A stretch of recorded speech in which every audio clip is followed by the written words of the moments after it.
Hello Maschine Masters, my name is MGTheFuture. Today I got another exclusive tutorial for you guys. I'll be using FL Studio Beta for Mac. Today they came out with a new release, which I believe is Build 95, released November 7th. So if you own FL Studio on PC and want to try it out on Mac, all you have to do is come to the forum, go to the Mac side of the forum, and you can download it here. It also provides you with the instructions. I get in the question a lot of what happens if you've never had FL Studio. Well, it's pretty much the same. You buy FL Studio as if you're buying it for Windows. You get sent your account, you sign up on ImageLine, then you join the forums and you're good to go. You don't have to download the installer for Windows or anything like that. You just need the account and registration because it dynamically generates your registry key, which is here. So if you're signed in and you clicked on that link, this FL Reg key link will make your particular registry key based on what you're signed in as. So that's all it is to it. This particular update fixed two big issues. The one that I was having, which was the UI frame rate lag, which basically means when I was in piano roll, the playback icon was lagging if I moved my mouse. They tried to play me though and said it's because I had an older version of Mac. It's not that old. I didn't make the new update yet to High Sierra, but it is what it is. And then the other one that was big was that the transpose, when you use the shift key to transpose, it wasn't working. So a lot of people would be happy about that. They're adding some things to the visualizer and some other cool stuff. In saying all of that, today's topic is going to be about how to make a Logic/6 type beat. Six recently did an interview and he kind of broke down the joint he did on Logic's album. And I was really impressed with it because he gave so much insight on his process that a lot of other producers kind of guard. Him and TM88 I salute because they kind of don't hide anything. And these are big songs. I think the song is called Biracial. I just had to throw that in there. That's funny. People who know what that means get it. But anyway, so there's three things that stood out. A, he used this playlist to program drums, which is kind of like a throwback to like Acid Pro, Co-Edit Pro users. B, in programming his drums that way, he has a lot more control. Two, he talks about his sample processing, which was really simple. He just kind of pitched it down. They said the main instrument of that was a loop. I'm not sure if it was an Apple loop. I'm not sure if it was from a preset pack. They didn't disclose what the source was, but it was a really simple loop that sounded like it was being gated and was in reverse. So I'm going to talk about that. And three, he discussed briefly sidechain compression, which I've done before. However, the way he does it was so different. And because this video of him talking about it was edited, it doesn't actually show you how to do it. So I'm going to take the time of this particular video to break down a Logic/6 type beat and break down those three components so that you can actually duplicate it in your own work. Not so that you can make their type of beat, but so that those techniques kind of stand true. So first things first, let's go to my playlist. Here's my drum example, and then I'm going to go back and break it down. And I'm working in single time here.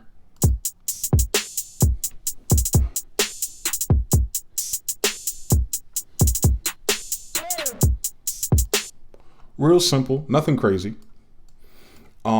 I'm going to go to a group that I have called Drum Example. So basically, just like you do FL Studio, we normally do our drums like this, right? We drag it in from our browser here. We are in pattern mode. And we program the pattern. He doesn't do that. So what he would do is he'll bring his sounds in directly to the playlist. And this is how I recommend you do that. You go here, take your waveform, drop it to its own track. Boom. This will duplicate it as an audio track now. Go to your waveform, drag it to another track. Boom. It'll duplicate it as an audio clip. From here, you can kind of recolorize these bad boys because it messes up your color scheme if you did it like I did. And we'll do yellow to lighter yellow, whatever. And it changes the waveform itself. We're going to right click on it. We're going to auto name to inherit the new colors if you want to do a gradient or change the color stop. Cool. Once they're dragged in, you're going to go ahead and right click again. You're going to lock to content, right click again, lock to content on each one. Or if you do your whole project like this, use the macro, tools, macros, lock to content. Lock all playlist tracks to content. And playlist tracks are these. So when you pull out that paintbrush tool, what it enables you to do is just to draw it without having to pick the sound from here. Very useful, very beneficial, very quick, very reminiscent of when M-Phases was doing this in Cubase when he was making his underground hip hop beats back in Ninth Wonder's time, even in mine when we used to chop our samples in Coedit Pro this way, or anyone who's ever used Acid Pro. They all kind of program their drums this way, without battery, without a VST, without a step sequencer. So that's that. That's how you get that going. Now, to kind of get more out of it, here's some things that I'll point out. A, snap is going to be your best friend, playlist snap. So you could do triplets by switching it to a third step or third beat type grid. Now, sometimes that may not work for you, so I zoom in as far as I can, draw this in.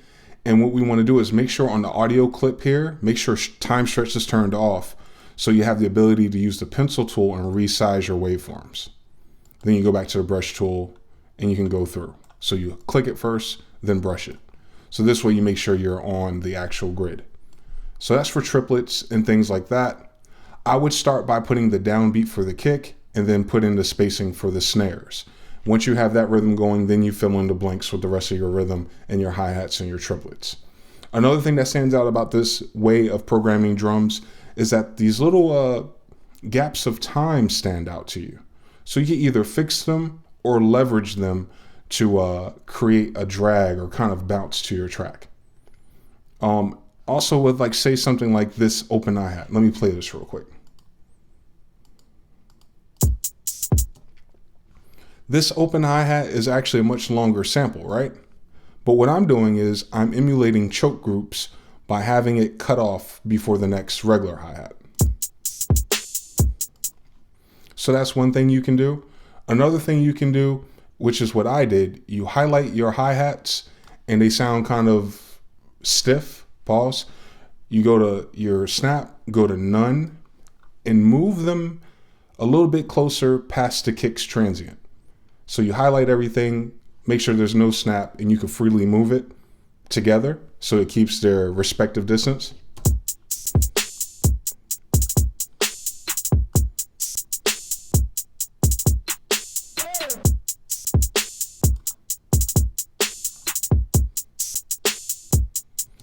And now I have to fix my open hi-hats because now they're cutting off too short. And you can hear that click. So then we just drag these a little bit more with the snap still turned off. Much more smoother and transparent. So that's that part. So that's part one. That's how you really get your most out of programming your beats in that particular view. You can keep the snap online if you want. Draw in your kick, draw in your clap, clap, kick, clap, clap, and then fill in the blanks. That's how I would do it. Another thing too, when you highlight these and it changes the properties of what you're drawing, make sure you keep them in your project when you first start. For instance, clap I'll draw here, kick I draw here out of my loop boundary. So when I go back to the paintbrush tool, it'll know which track belongs to which. Because the moment this goes away and you delete all this and I click here, it's only going to paint what you clicked on last. It's a very silly glitch or bug or something I'm misunderstanding, but as long as that sound is represented on the lane in the project, you should be free to paint it how you want. And then when you're done, you can go ahead and delete it. And then of course you can copy and paste everything around. Part two, sample treatment. So I felt a lot of different ways about it because I wasn't sure where their sample came from. So I just used a random sample that I collected in my library too. But what I would do, and this is a segment that we talked about in the podcast that's coming out soon with Booney Mayfield, but it's more about publishing music. And there's just some information I want to share with you guys that I came across. If you start to publish your instrumentals or songs you're doing with other artists and you want to monetize it on YouTube, you can't use royalty-free samples. And that sounds very counterintuitive. And I'm doing more research on it, and you can correct me if I'm wrong. But the problems that people are having with services like Songtrust, RDM, And basically where we get our copyright strikes or our copyright notifications from to demonetize our videos, those companies, they scour the internet of our songs, look for their client's content ID, and if that sample or piece of music is in it, they take the monetization of our video, or they tell us that we can't. Now, with royalty-free sample libraries, the reason why this is very problematic is because royalty-free samples means everyone has them. So if a brand new sound pack comes out, and let's say producer MC Shiny Shane uses it first, and he monetizes his instrumental on his channel, whether that's through BeatStars in them or through one of these third-party services directly, if I then get that sample pack and use the same exact sample and flip it in my beat, and that YouTube monitoring detects it, it's going to think it's his and not the actual royalty-free sample pack company. And as it stands now, a lot of people are upset about that. So much to the fact that in the YouTube guidelines, they tell you not to use royalty-free samples for YouTube monetization. So what I think the takeaway from that is that when you use royalty-free samples, which I strongly recommend you do for like beat block and creating better things, especially with compositions where you're not necessarily strong in that area, make sure you're time stretching, make sure you're pitching them, make sure you're chopping them up. And this is what this tip ties into, but I wanted to say that. Don't just use the sample straight, because if someone else uses the sample straight, you guys both lose to some extent. So with that being said, here's what this sample sounds like in my particular project.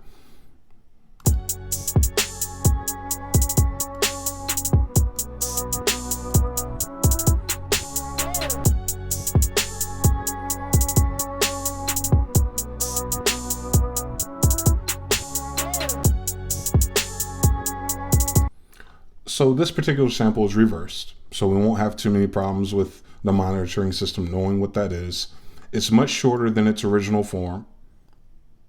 And also, to take it a step further, which is what he kind of did in his particular walkthrough, he time stretched it. So what I would do is come here to pitch, drop it down a step or two, which always sounds better for our type of beats anyway. And instead of doing auto, use stretch, and then it'll just be pitched down instead of resampled.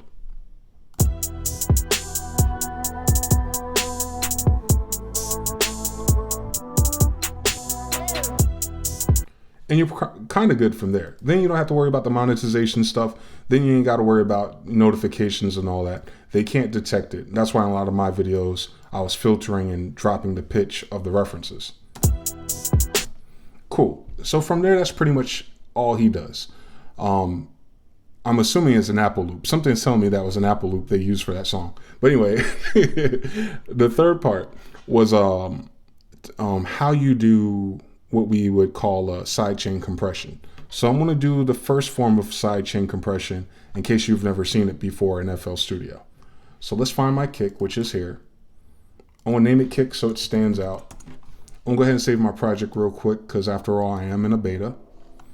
I'm going to go to my kick at the bottom here. I'm going to right click what I want to sidechain. I want to sidechain the sample. So I'm going to right click it. I'm going to do sidechain to this track. So that means whatever track is highlighted to what's being sidechained. Now on the track I want to sidechain, I'm going to put on the FL limiter, which doubles as a compressor by choosing compression. And I'm going to choose sidechain input 1, which is my kick. Now when I play this,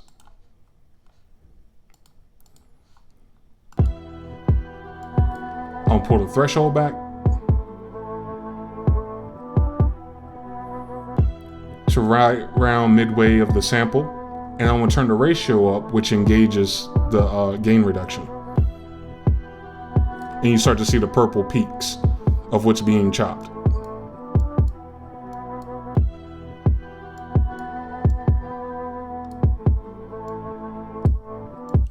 If you pull it all the way down, you hear it completely.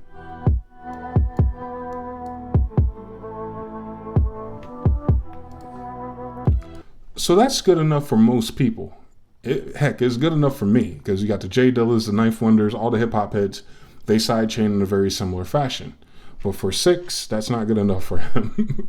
So he uses something called a Fruity Controller, which is sort of like a MIDI device, which I've never used. I've seen it in projects I've opened and I've read about it in the help manual, but I never understood what I would use it for.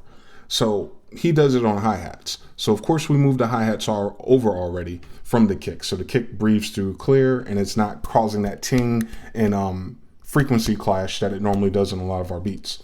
But in the case of the hi-hats moving fast and having triplets and having double kicks, he then sidechains it further to kind of give it a rhythm and kind of still moving out the way of the kick. So the kick is always punching you in the face in his music.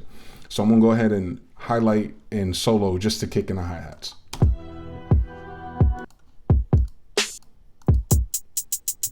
So this is the second way to sidechain using Fruity Controller. So we can go to our kick, which is gonna control the controller. We're gonna open up Fruity Peak Controller. And by itself, it really doesn't do nothing but show you the waveform of the kick. It's divided into two sections, peak and LFO. The function that we're going to use is peak, which is this ramp here that it's drawing. We want that peak to control the hi-hats. So anytime it peaks, the hi-hats duck. To do that, we're going to go to the hi-hat track, look for its volume knob, right click, do link to controller.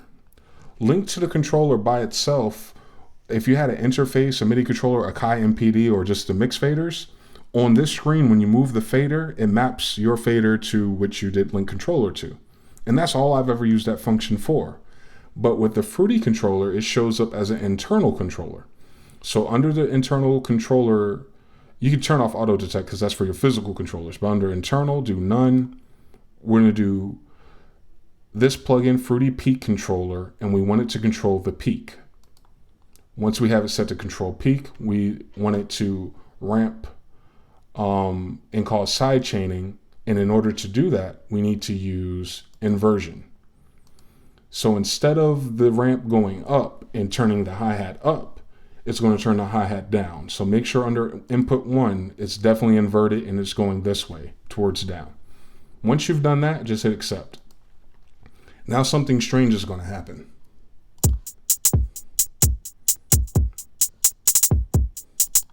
Is literally automating the volume instead of automating threshold, or the plugin doing the compression. It's an actual fader doing the sidechain compression, which is crazy, but it's all over the place. So the two parameters you adjust to fix that is bass and volume under the peak, since the peak is what's driving it. Bass is where your fader on your hi-hat rests. So you can rest it at the bottom. Basically, it's like your mix level, right? Is where your hi-hat's volume is going to be. And then volume is how much of the kick signal is going to this. So we back it up a little bit. And we'll just duck it midway down. And it's already moving our hi-hats. And it's really sharp. Now, if you turn volume backwards, it'll open up like an expander. Really goofy. So you have both options, even if you do inversion. And you can do the same thing to the sample instead. In fact, this particular method is probably faster.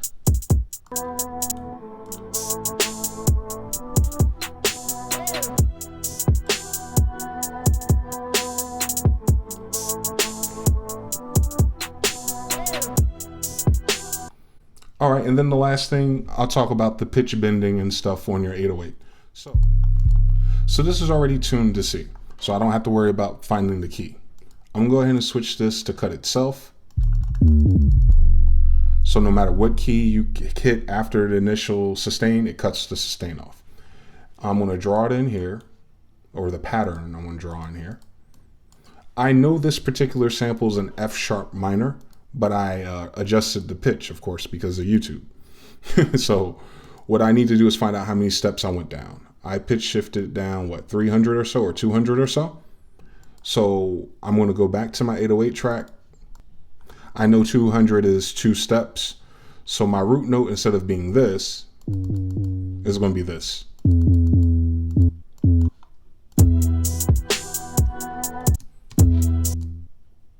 And I want to program it at a higher pitch and then drop it down an octave when I'm done programming it. That's just good practice for me so we can actually hear it. Cool, and then the root note was here, F sharp originally, so I'm gonna drop that down too. And what I want to do is have it slide up to the root note of what the new root note of the sample and come back down. So what I'll do is I'll double click that slide up, convert it to a slide note by clicking here, which is this ramp for slide, and then we'll test it out and see if it's actually sliding.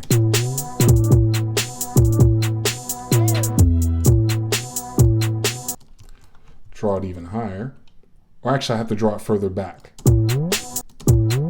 Cool. And then once it slides up like that, I want to pull the key in real fast so we can go back to the pattern, which in this case will probably be this next note.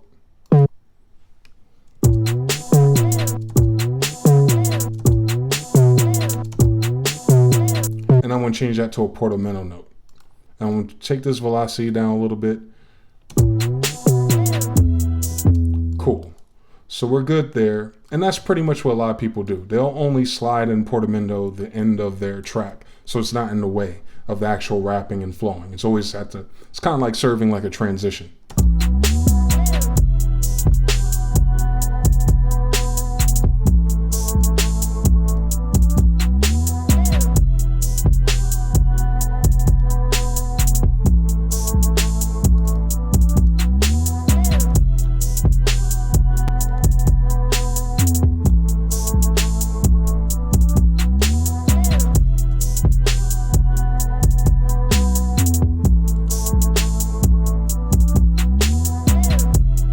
Now, same principle with the 808. We can sidechain it, but since I know the kick is way shifted over, we can highlight just the bottom notes of our 808 pattern and switch our snap to none, and then move them over just a little bit. So it kind of sounds like the kick is pushing our 808.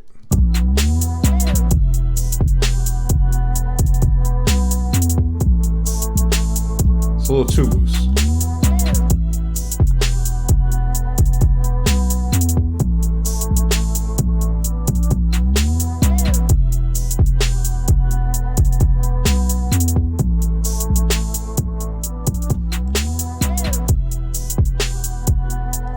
We're good money now.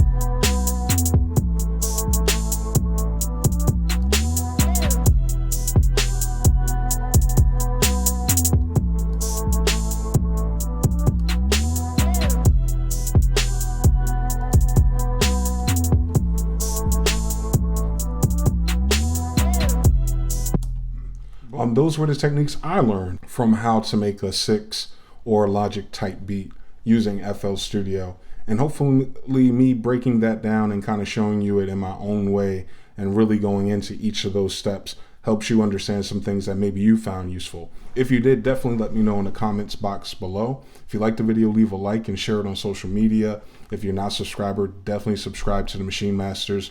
You can reach me directly on social media as well. I'm at MGTheFuture. That'll be at the bottom of the screen. Also follow at Maschine Masters. We're on Twitter, Instagram, everywhere really. But I want to say I appreciate you guys for tuning in with us. Until next time, peace.